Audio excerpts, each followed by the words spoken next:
So at this point we've got the speaker baffle grill assembly back inside. We have the Tolex back on the sides, and that went pretty well. We got the handle back on, the attachments for the piggyback screws, the tilt back legs, and the grill cloth is back on. And when we get our new piece of Tolex, we shall stick that on. I have just enough room to be able to slide it in under the grill cloth, so shouldn't be too much trouble. And we have our pieces of insulation over here that we're gonna put back inside. We're gonna glue it in here. So pretty much when you take the back off this thing, the only thing you're gonna notice that looks new is this piece right here. And my joints here where I had the two boards put together, which happens about right here, you really can't see that joint at all. The filler worked very nicely, so overall I'm very happy. So next time to put in that big old honking speaker and the tone ring and get that all bolted back in, and we're just about done. We're very close to done. Real quick before I put the speaker back in the amp, I just wanted to show the aluminum dust cover here on the speaker. And now we're going to put it in here. So now we got the speaker in here. And next we're going to glue the insulation back on the sides and the bottom and top. And then we have to connect the speaker to the speaker jack with the wire that came with it originally and put the back cover on. But before we would do that, we're gonna test the speaker, of course. I know it works, but we're just gonna verify that everything's working properly. So now we've reinstalled the insulation inside the cabinet and glued it in. Looks, sorry about the light's not so great, but it looks a little bit crimped over here where my cleats are, but it's not going to affect the functionality of the cabinet any.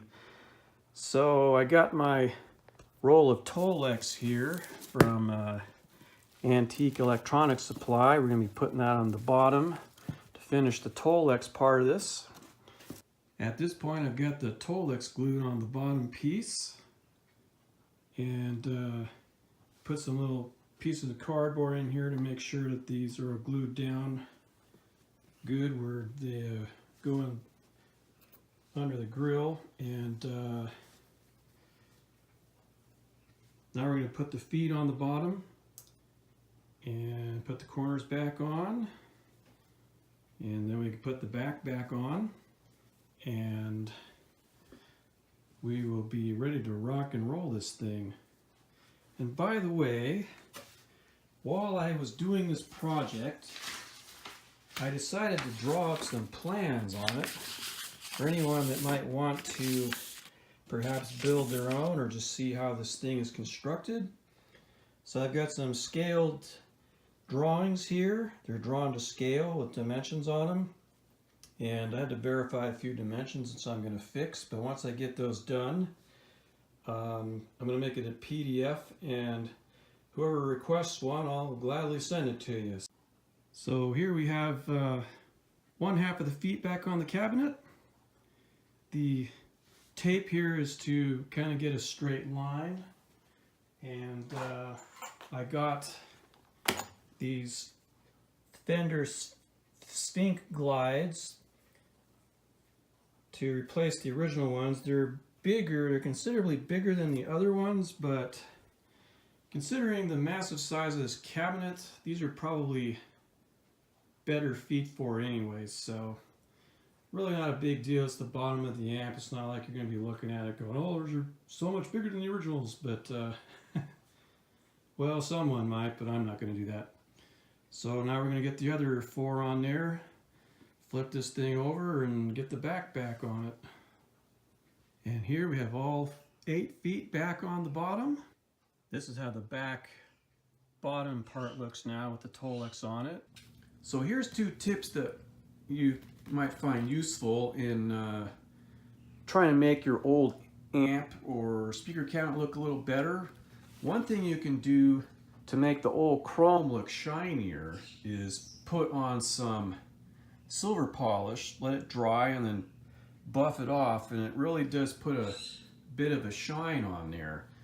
And the other thing you can do is get these Clorox disinfecting wipes, and you can take a nice new sheet, and you just kind of rub the front like this systematically, and then I do a second pass, and after about 10 or 12 wipes of just cleaning the front of this grill,